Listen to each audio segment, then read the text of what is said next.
Okay, the conference room is on. So we will wait around 20 seconds so everyone can join, and then we will start.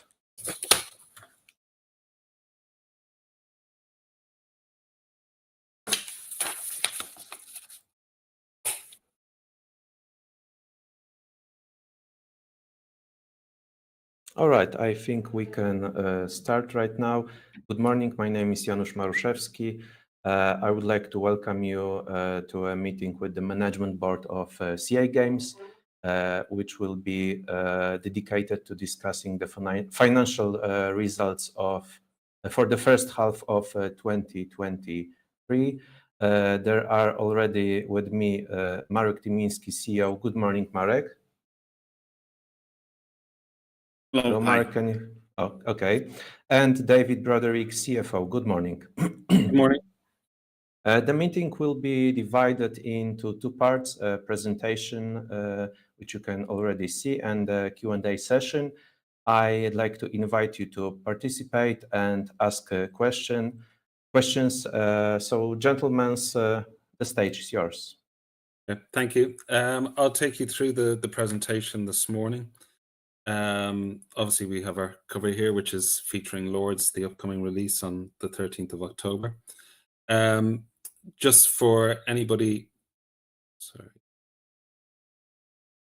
anybody who's not familiar with the story, we'll just bring you very quickly through the background to the company. We're a globally recognized developer and publisher. We've expertise in first-player shooters and RPG games, generally rated at AA+ or AAA games, operating across all the major platforms. Listed on the Warsaw Stock Exchange for a number of years. Best known for two of our most major evergreen franchises, which have contributed over 23 million units over the years in the form of Lords of the Fallen and Sniper Ghost Warrior.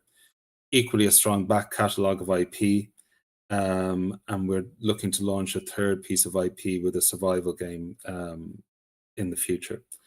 We've an experienced global team. That's part of our USP, fully remote, 5 key locations globally, and now actually touching nearly over 170 full-time staff across the group. We also have a strong relationship with third-party developers and outsourcers who help us bring our games to the market.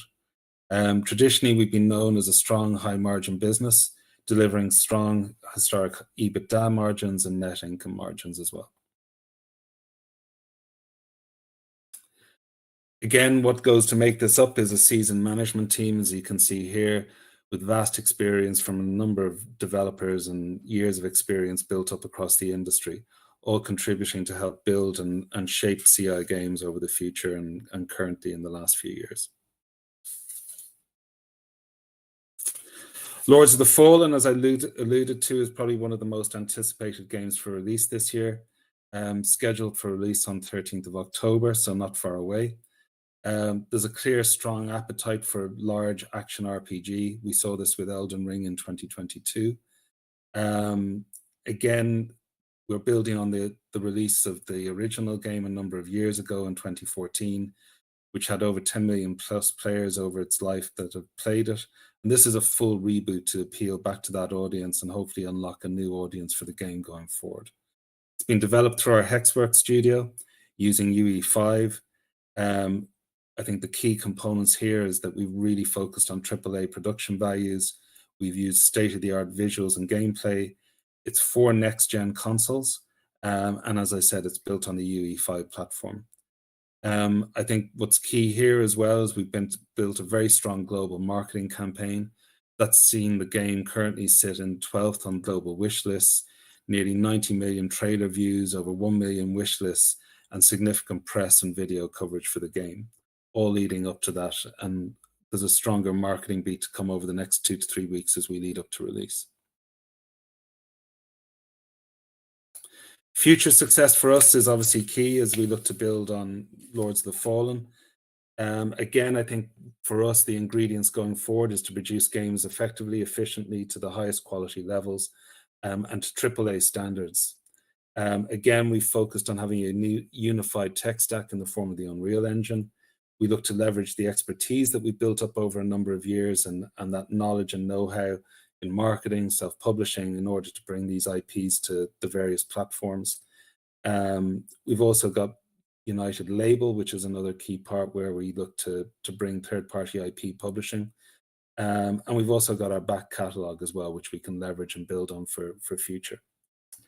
Again, a lot of our knowledge and know-how can help us diversify into other IP diversification.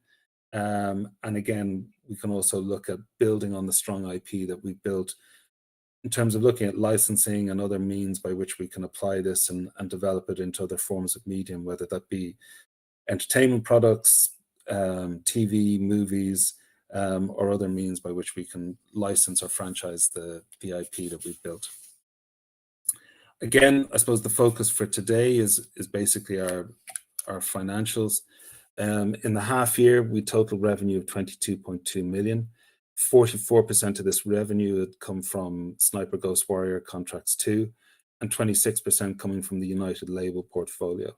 Again, it's a drop year on year, but again, it's in a year where we've had no releases in the last 12 months. So again, in terms of back catalogue, it's a pleasing, reasonably strong performance on that. If we look at the kind of selling costs and we look at the SG&A overall, our selling costs are up 4 million year on year. Again, most of that is coming from an increased marketing, primarily built around Lords. That's close on nearly 3 million of the 4 million incremental spend. We've also been building out our marketing and publishing teams. Again, that's contributed. And again, these are the major contributors that have seen the increase in 4 million year on year. In terms of G&A costs, relatively flat year on year, 1.4 million. Again, last year we probably had close on 2.6 million of exceptional costs, most of that attributable to the dual listing. Again, what we've been doing is building out the infrastructure as we've scaled and grown in the last kind of 12 months, building out our HR team, our recruitment team, and other kind of costs related to us building the mechanism or the machine behind the overall organization as we scale and grow. In terms of balance sheet, again, where we are overall on this is that, our total assets have increased 23%.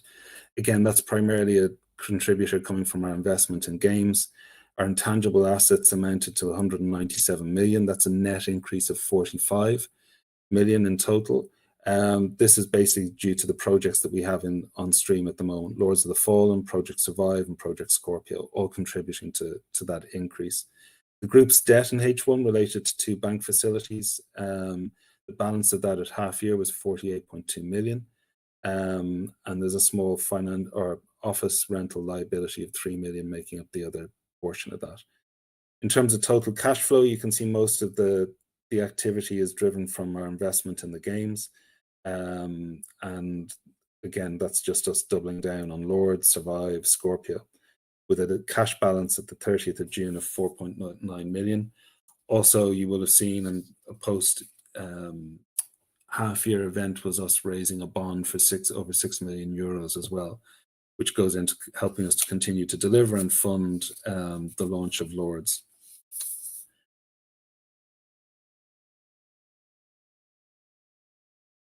So that basically concludes the presentation today, reasonably brief.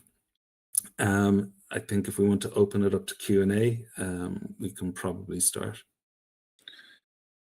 David, let me just start with answering on the marketing question in terms of relationship to marketing spend. I think that just to make it very clear, we don't want to share precise information here in terms of the marketing budget, because obviously we want to share some of those informations after the release.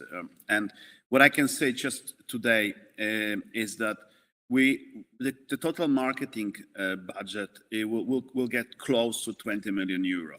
So we'll be spending almost 20 million euro on marketing budget, and the majority of that is being spent, pretty much starting to be spent this week, going through the launch of the game and post-launch. So the majority of marketing is going to be yet spent. It's not yet spent at the same time.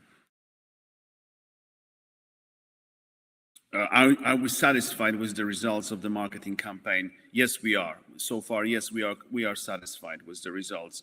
But again, the majority of media buy will happen. We just started to do that now. That's the majority of the budget to be allocated and spent now. Are there any key marketing events?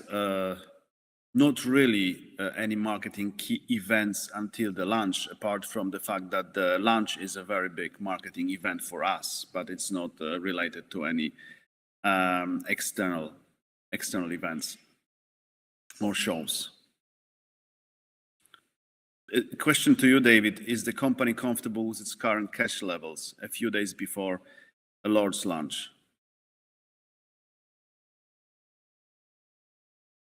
You're muted, I think. Again, comfortable with the levels and the projections. Like I said, it was key to kind of flag. We, through a number of means, PKO BP have been providing the principal finance in the form of debt. There was the bond which was raised post half year, and there's the other aspect in terms of management of our suppliers, etc., and terms around that, and obviously the inflows from our back catalogue, which all contribute to our cash flow. So again, we've been projecting and managing and forecasting that very carefully, and we're comfortable with the levels of cash that we have to deliver pre and post Lord's release. A question here: what's the reason for planned update of the strategy 1 year after the previous major update?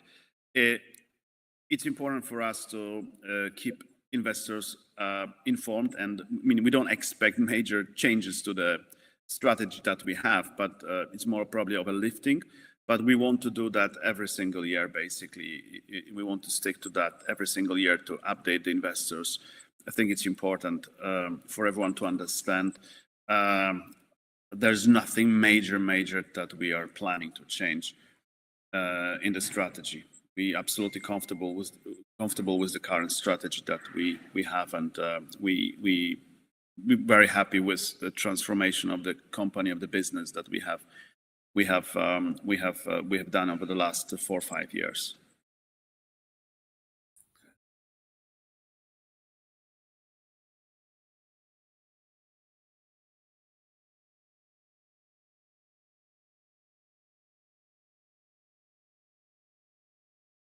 I see the questions in terms of whether or not we will be providing any pre-order information in terms of pre-orders before the launch. We do not plan to provide information before the launch. We are planning to provide the information on the publishing, the sales post-launch, and we said that publicly, that the latest we will provide that information until the end of October. If we can provide something sooner, if we have the information sooner, we'll try to provide information sooner, but we don't plan to provide the information ahead of the launch.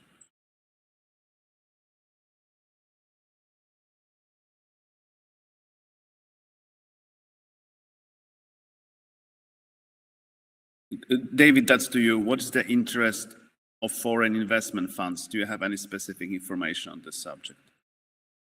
I think obviously we've had a lot of engagement. We've done meetings around Gamescom. Last week I was at Red Eye conference in Stockholm, and certainly there's a number of London and US-based sell-side institutions who we've been talking to, and we've done fireside conversations with some of their analysts and updating on those. So people, I think, are very clearly aware of CI Games, and they're aware of Lords, and there's an interest and a speculation there around it. So, we'll continue to focus on the business, delivering the results, producing good games, and we'll help build the awareness on the investor side as well. So it's an ongoing kind of development, but yeah, there's definitely interest there. Is the company satisfied with the quality of The Fallen? Yes, we are satisfied. Based on all the information that we have, we are absolutely satisfied with the quality of that game.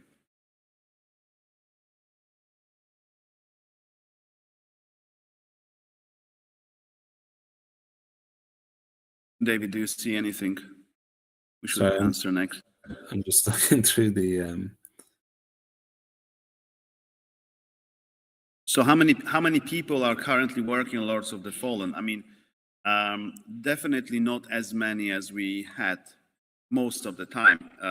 Most of the time during production on that game, we had almost 200 people full-time working, with around 80 to 90 people internally and another 80 to 90 people or more externally.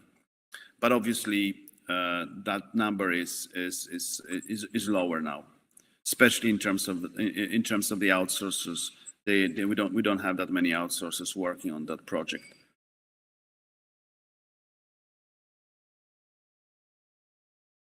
There's just one question here, somebody looking to kind of understand how we release the game to reviewers, you know, when the reviewers' opinions will start to come out and how that cycle works.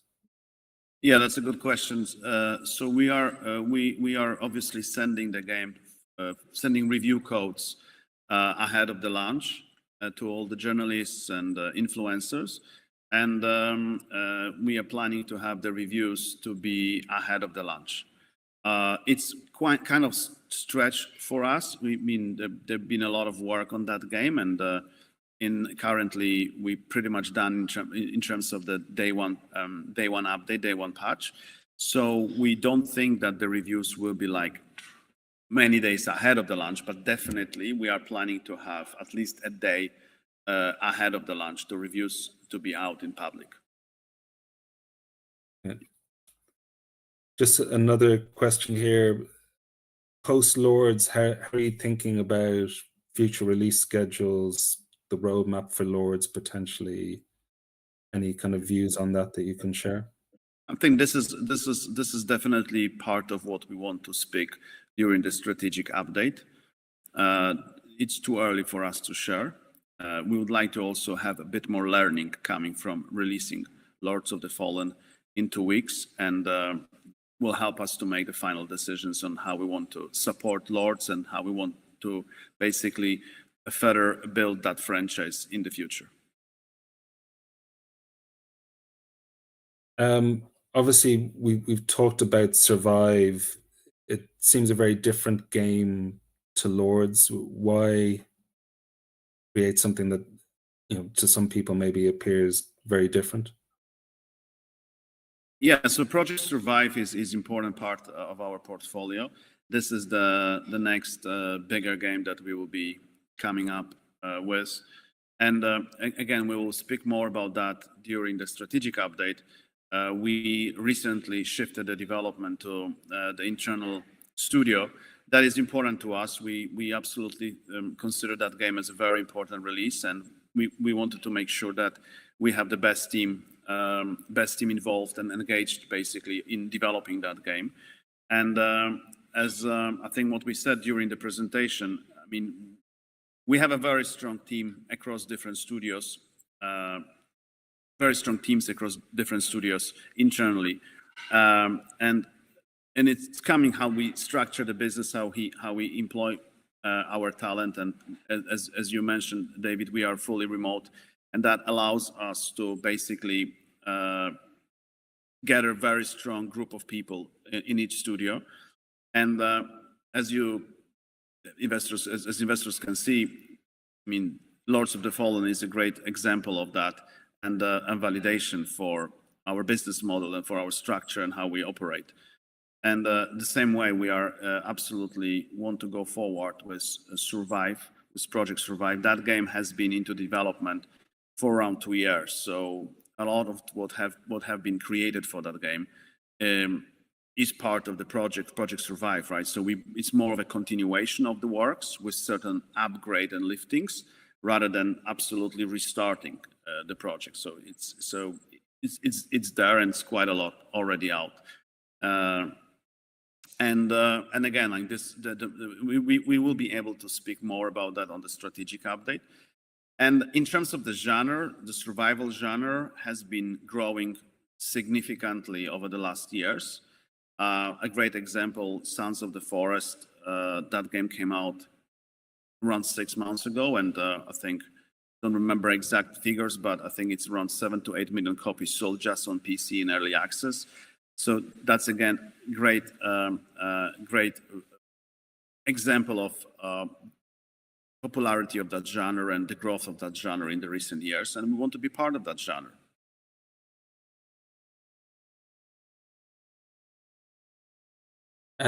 Just back to Lords, is there any kind of color you can give in terms of the platforms or the split of platforms in terms of how you potentially see sales?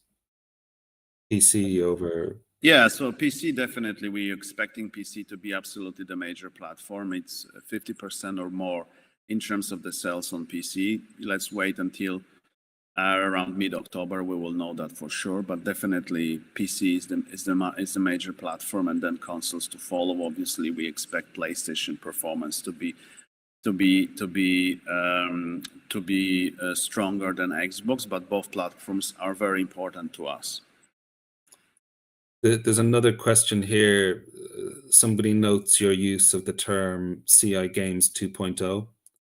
And I suppose they're just eager to understand what does that mean versus the original CI games. You know, what do you see as the key differences between that and version 2.0? Right. So I think that's a very good question, and we already said that in public a couple of weeks ago. I think that we have gone through a serious transformation in the last 4 or 5 years, and the change primarily is the quality of our teams and the structure we operate. So we're fully remote and fully global, with huge majority of our people across different countries in Europe, a very senior staff, very senior talent. And that's on the development, but that's the same on marketing and basically the management of the whole company, with the executive team being remote and spread out across various countries, as you presented that on one of the slides of the presentation. And it's a very senior, very senior team on top. So that's just one big thing. And the other big thing here is that CI Games 2.0 also demonstrates our dedication to quality, and the scope of projects that we are developing and publishing. And again, Lords of the Fallen is a great example. The new Lords of the Fallen is a great example of that strategy, and more to come from us. There's another question here. We've obviously talked about kind of up to the release and the promotion and the marketing around Lords. Somebody looking to see if there's any color, post-launch, or any activity that we can talk to around that, or how we see ourselves supporting the game. I think absolutely Lords of the Fallen is our key franchise, and we will absolutely support that. We can't say more now, and the marketing will not end just at the release date. So we have marketing plans post-release, just soon after, and then not that soon after, in terms of marketing support for Lords of the Fallen.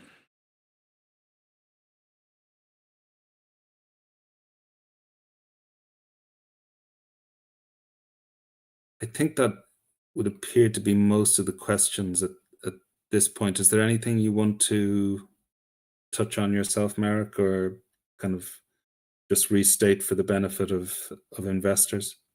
Yeah, I think people are asking about the sales forecast and what we think we can basically sell and how many units we basically can sell, what we expect. Obviously, we cannot share that, and we're just 2 weeks away from the release. So I think we just have to wait, and everyone has to wait. And very honestly, it's too early for us to be certain about what kind of sales we will generate with Lords of the Fallen. It's just too early. We will know that in probably 3 weeks from now. And in terms of just another question. And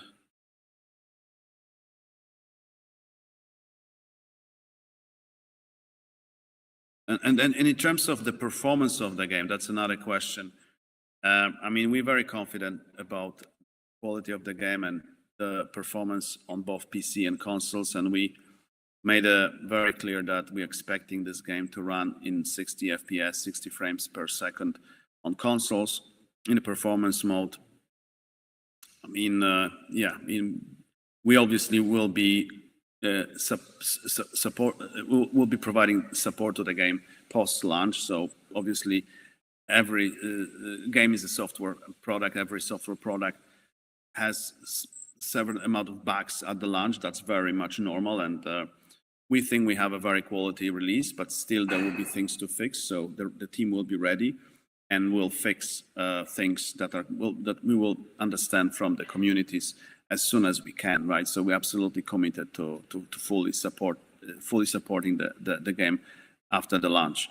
And then it's just again question on the sales forecast. I think, just to give a bit of a guidance, I think again in terms of how you calculate the sales, it's difficult to be precise here. We have to wait until the launch, and then we will be able to share some more thoughts and more information, data with all investors when this will become basically known to us as well, just after the launch. David, anything else you see? I mean, just on Lords, obviously, I think probably coming from other releases of late, with Lords, how do we feel about online stability post-launch and kind of general operation? Obviously, some other high-profile games have had issues in recent weeks. Yeah, I think that first and foremost, Lords, we don't have dedicated servers, so it's not going to be a major problem for sure, right? Because it's a different structure than we use, and we don't expect major issues with multiplayer. It works well for us, but obviously we may see some of that in terms of like basically that depends, right? I mean, if the two players will be very far from each other, then they may experience a bit of a lag. But we are openly saying that, and that's just an exception here. We think that it's a very strong experience in the multiplayer as well, and we're confident we're delivering quality product, as I said before. Just one question here, which I can take, just about our plans for the dual listing. Obviously, we parked that. It was at a time when I suppose sentiment globally on equity markets had changed, and it had certainly on the UK market where the dual listing was proposed, it changed against games or gaming related companies. I think in the meantime, we've seen obviously a strong improvement in our performance on the Polish market and our principal listing. I think a better understanding of what we're doing and what we're building. And we're also, the Polish market allows us to be in with a very strong peer group of listed gaming companies that, people globally and locally understand. So I think for the moment we're more than happy being in Warsaw and listed in Warsaw with the peer group we have, the informed investor base that exists there, and it's a more than a good home for CI Games currently.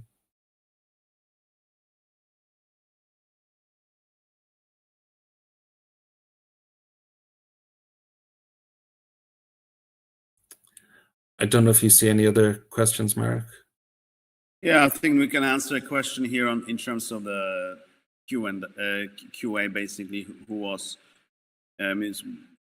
about whether this is internal and external. So obviously, just to be very clear, we are using one of the top external companies for testing.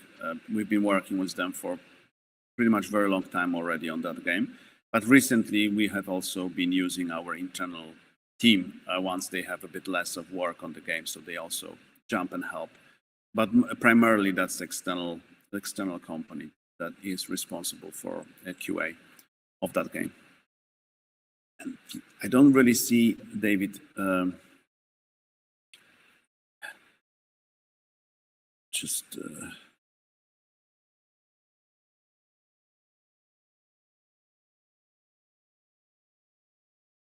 think that we answer pretty much most of the questions, or questions are very similar. Yeah. Okay, so gentlemen, thank you for the presentation and answering the questions. I wish you good luck at the launch of the Lords of the Fallen, the Lords of the Fallen. My and your guests were Marek Tymiński, CEO of CI Games. Thank you, Marek. Thank you very much. And David Broderick, CFO of CI Games. Thank you, David. Thank you. So that's all for today. Greetings and have a nice day. See you next time. Goodbye. Thank you. Thank you. Bye.